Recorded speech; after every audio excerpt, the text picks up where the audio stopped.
Hello guys, हम सब polity पढ़ रहे थे जिसमें हमारा कंपनी का शासन कंप्लीट हो गया था। अब हम स्टार्ट करेंगे ताज का शासन।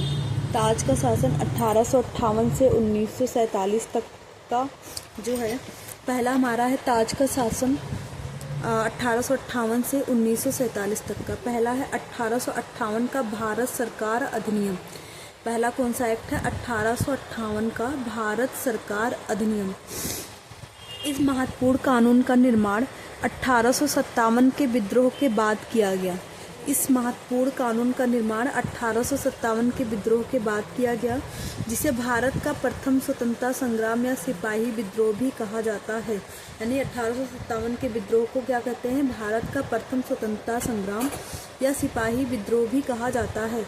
भारत के शासन को अच्छा बनाने वाला अधिनियम नाम के प्रसिद्ध इस कानून ने ईस्ट इंडिया कंपनी को समाप्त कर दिया।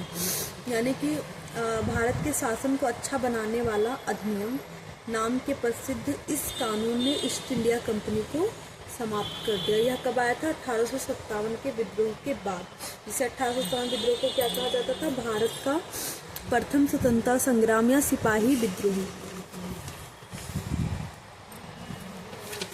इसने क्या किया था? भारत के शासन को अच्छा बनाने वाला अधिनियम नाम के प्रसिद्ध इस कानून ने ईस्ट इंडिया कंपनी को समाप्त कर दिया और गवर्नरों, क्षेत्रों और राज्यों से संबंधित शक्तियां ब्रिटिश राजशाही को हस्तांतरित कर दी।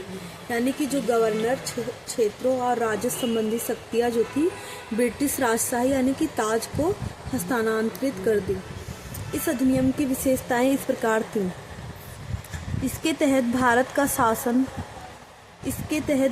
शासन सीधे महारानी विक्टोरिया के अधीन चला गया।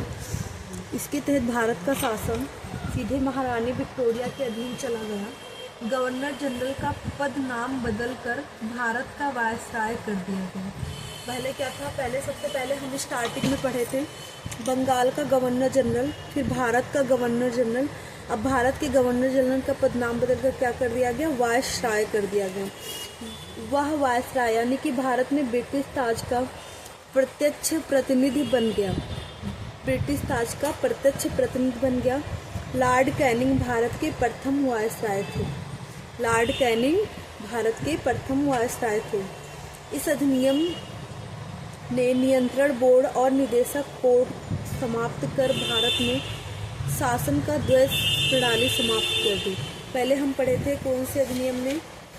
1784 पीट्स इंडिया एक्ट में पढ़े थे। निदेशक मंडल को कंपनी के व्यापारिक मामलों के अधीक्षण, इस कंपनी को राजनीतिक और वाणिज्यिक कार्यों को पृथक कर दिया था, जिसको हम क्या किए हैं इसमें 1858 के अधिनियम में क्या किए हैं? इस अधिनियम ने नियंत्रण बोर्ड और निदेशक कोड समाप्त कर भारत में शासन की द्वैत प्रणाली समाप्त कर दी। एक नए पद भारत के राज सचिव का सृजन किया गया, जिसमें भारतीय प्रशासन पर पूर्ण नियंत्रण की शक्ति निहित थी। इस सचिव ब्रिटिश कैबिनेट का सदस्य था और अंततः ब्रिटिश संसद के प्रति उत्तरदायी था। भारत सचिव की सहायता के लिए 15 सदस्यीय परिषद का गठन किया गया, जो एक सलाहकार परिषद थी। परिषद का अध्यक्ष भारत सचिव को बनाया गया। इस कानून के तहत भारत सचिव की परिषद का गठन किया गया, जो एक निगमित निकाय थी और जिसे भारत और इंग्लैंड में मुकदमा करने का अधिकार था। इस पर भी मुकदमा किया जा सकता था। 1858 के कानून का प्रमुख उद्देश्य प्रशासनिक मशीनरी में सुधार था, जिसके माध्यम से इंग्लैंड में भारतीय सरकार का अधीक्षण और उसका नियंत्रण हो सकता था। इसने भारत में प्रचलित शासन प्रणाली में कोई विशेष परिवर्तन नहीं किया। यानी जो 1858 का एक्ट था, ये 1857 के विद्रोह के बाद आया, जिसको हम भारत का प्रथम स्वतंत्रता संग्राम या सिपाही विद्रोह कहते थे। इसने क्या किया है? ईस्ट इंडिया कंपनी को समाप्त कर दिया और क्षेत्रों, गवर्नरों, राज्य संबंधी शक्तियाँ किसको दे दी गई? ब्रिटिश राजशाही को।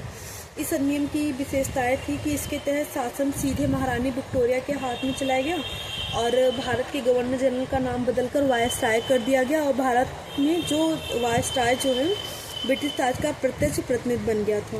लॉर्ड कैनिंग को भारत का प्रथम वायसराय बनाया गया। और इस अधिनियम के द्वारा नियंत्रण बोर्ड और निदेशक पोस्ट समाप्त कर भारत में शासन को द्वैध शासन प्रणाली समाप्त कर दी।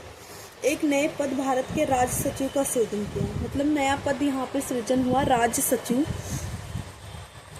का सृजन किया गया, जिसमें भारतीय प्रशासन पर संपूर्ण नियंत्रण की सख्त निहित थी। यह सचिव ब्रिटिश कैबिनेट का सदस्य था और अंततः ब्रिटिश संसद के प्रति उत्तरदायी था।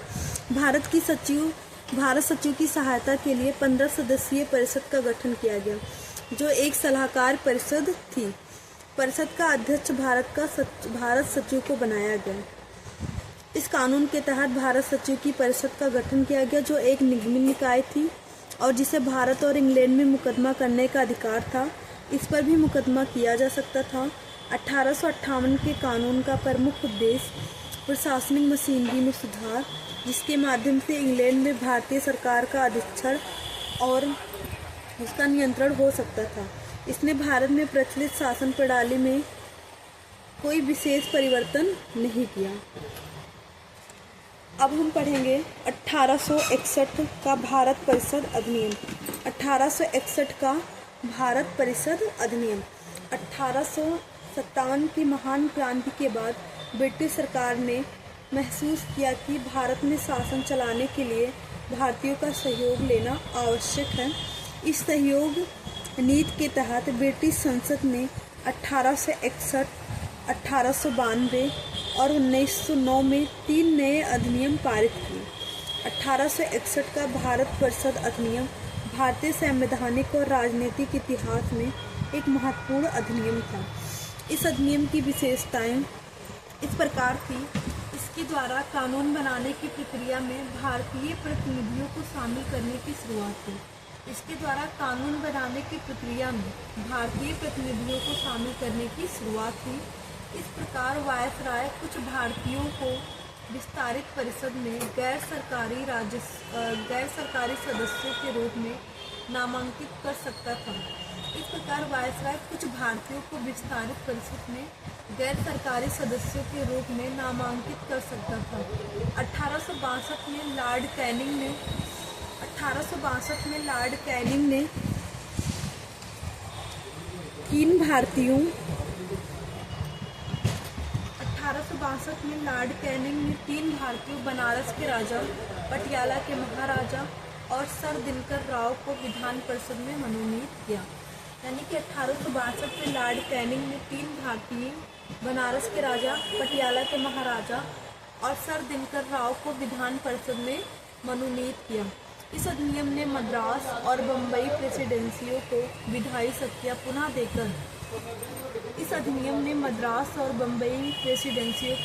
शक्तियाँ पुनः देकर विकेंद्रीकरण की प्रक्रिया की शुरुआत की। इस प्रकार इस अधिनियम ने रेगुलेटिंग एक्ट 1773 द्वारा शुरू हुई केंद्रीयकरण की प्रवृत्ति को उलट किया, जो 1833 के चार्टर अधिनियम के साथ ही अपने चरम पर पहुंच गई थी।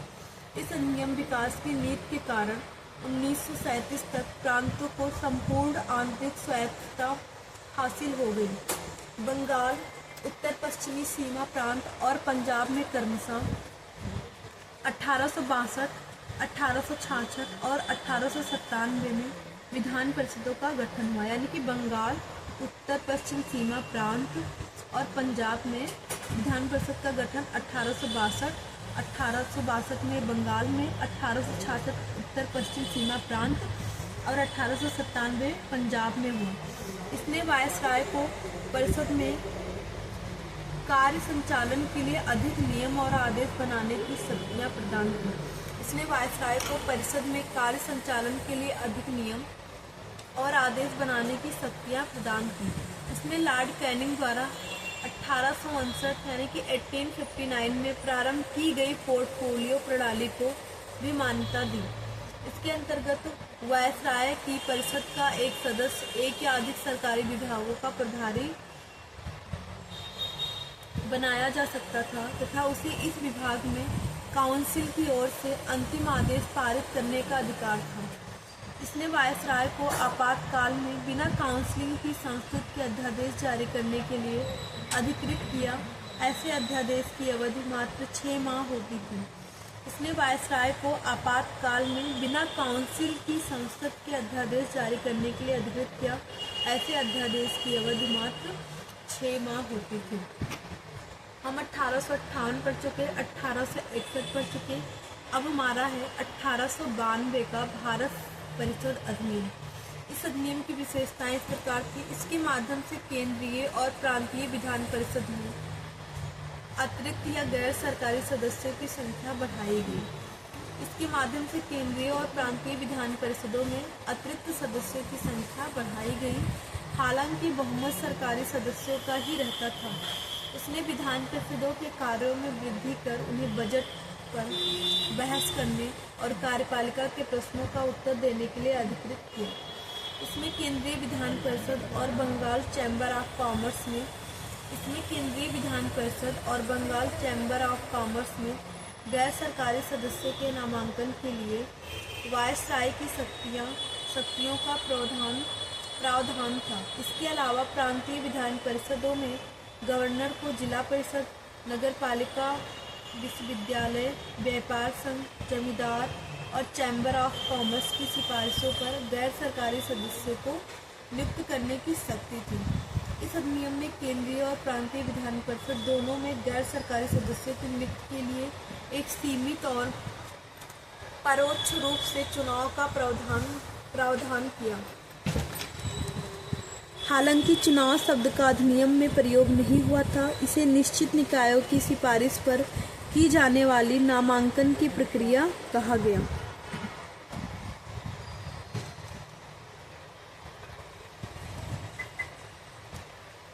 1892 का भारत परिषद अधिनियम में क्या कहा गया? इसके माध्यम से केंद्रीय और प्रांतीय विधान परिषद में अतिरिक्त सदस्यों की संख्या बढ़ाई गई। केंद्रीय और प्रांतीयों में अधिक सदस्यों की संख्या बढ़ाई गई।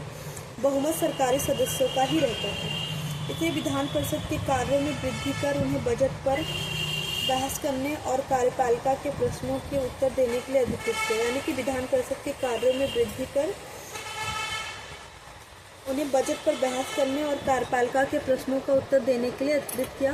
केंद्रीय विधान परिषद और बंगाल चैम्बर ऑफ कॉमर्स में गैर सरकारी सदस्यों के नामांकन के लिए वायसराय की शक्तियां का प्रावधान था। इसके अलावा प्रांतीय विधान परिषद के गवर्नर जनरल को जिला परिषद, नगर पालिका, प्रांतीय विधान परिषद के गवर्नर को जिला परिषद, नगर पालिका, विश्वविद्यालय, व्यापार संघ, जमींदार और चैम्बर ऑफ कॉमर्स की सिफारिश पर गैर सरकारी सदस्यों को नियुक्त करने की शक्ति थी। इस अधिनियम ने केंद्रीय और प्रांतीय विधान परिषद दोनों में गैर सरकारी सदस्यों की नियुक्ति के लिए एक सीमित और परोक्ष रूप से चुनाव का प्रावधान किया। हालांकि चुनाव शब्द का अधिनियम में प्रयोग नहीं हुआ था।